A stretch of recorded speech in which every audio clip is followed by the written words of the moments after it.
Hello la famille, j'espère que vous vous portez bien. Moi, je me porte bien. Par la grâce de Dieu, Dieu fait grâce. On est là, tout va bien.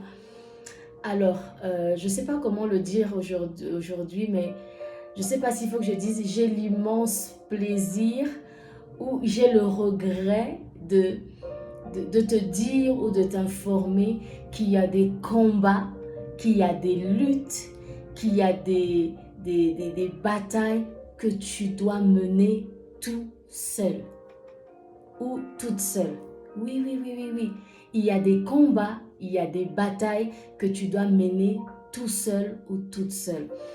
Parce qu'une victoire qui s'acquiert de cette manière a tellement d'éclat. Elle est tellement forte, elle est tellement glorieuse que même l'ennemi va s'asseoir pour contempler la gloire de Dieu. Alors, ne cherche pas toujours à avoir la foule derrière toi. Ne cherche pas toujours à être accompagné dans les choses que Dieu te demande de faire. Lorsque Dieu te demande de faire quelque chose, lui-même, il mettra les gens nécessaires autour de toi pour que la mission qu'il te confie soit accomplie. Mais ne t'inquiète pas sur comment ça va se faire, sur qui va être ou non avec toi. Il y a des batailles que tu dois mener seul. Et il y a des batailles que tu dois apprendre à mener même avec ce petit groupe de personnes que Dieu met à ta disposition, même avec ses deux frères, même avec ses deux sœurs, même avec ce seul partenaire de travail ou de business, même avec, peu importe, il y a des batailles que tu dois apprendre à mener seul. La bataille de la croix, Jésus, il a mené seul. Il était là sur la croix, seul, abandonné. Il a relevé ce défi. Voilà pourquoi il a reçu le nom élevé au-dessus de tous les noms. Et la fois passée, je vous avais parlé de Jonathan. Jonathan aussi, il a mené ce combat dans le camp des Philistins. Il s'en est suivi une victoire éclatante. Et regardez un peu l'histoire de Gédéon. Lorsque Gédéon va combattre les Amalécites, les Moabites, il voulait aller avec toute la foule. Dieu dit non, non, non, non, non. Il faut faire une sélection. Parce que Dieu n'aime pas que on s'approprie sa gloire, sa gloire. Dieu n'aime pas partager sa gloire. Donc des fois, il permet que tu sois seul face à l'adversité pour que tu reconnaisses que là, ce n'est que la main de Dieu.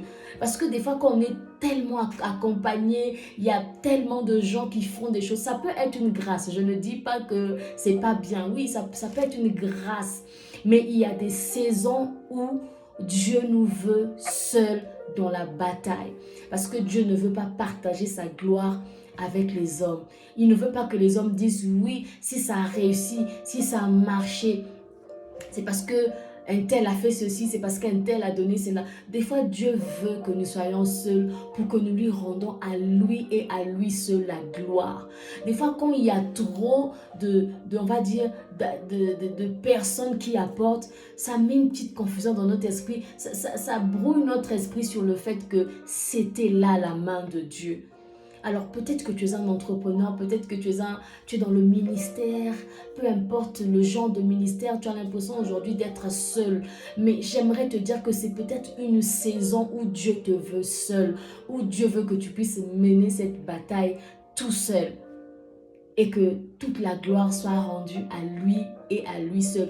Dieu veut se glorifier dans ta vie. Le fait que tu sois seul maintenant à mener ces combats, à mener ces batailles, c'est parce que Dieu veut se glorifier dans ta vie. Alors Dieu ne t'a pas abandonné. Peut-être que tu as l'impression que les gens t'ont laissé. C'est peut-être Dieu qui les a simplement retirés de toi pour que tu mènes ce combat seul et que tu en sortes plus grand, plus fort ou plus forte et avec une foi qui a grandi, Alors, ne te plains pas trop à dire oui, je suis seul. Non, c'est une saison où Dieu te veut seul à mener ses batailles afin que toute la gloire soit rendue à lui et à lui seul et pas à un homme, pas à une institution, pas à un compte en banque, pas à qui que ce soit, mais à lui seul.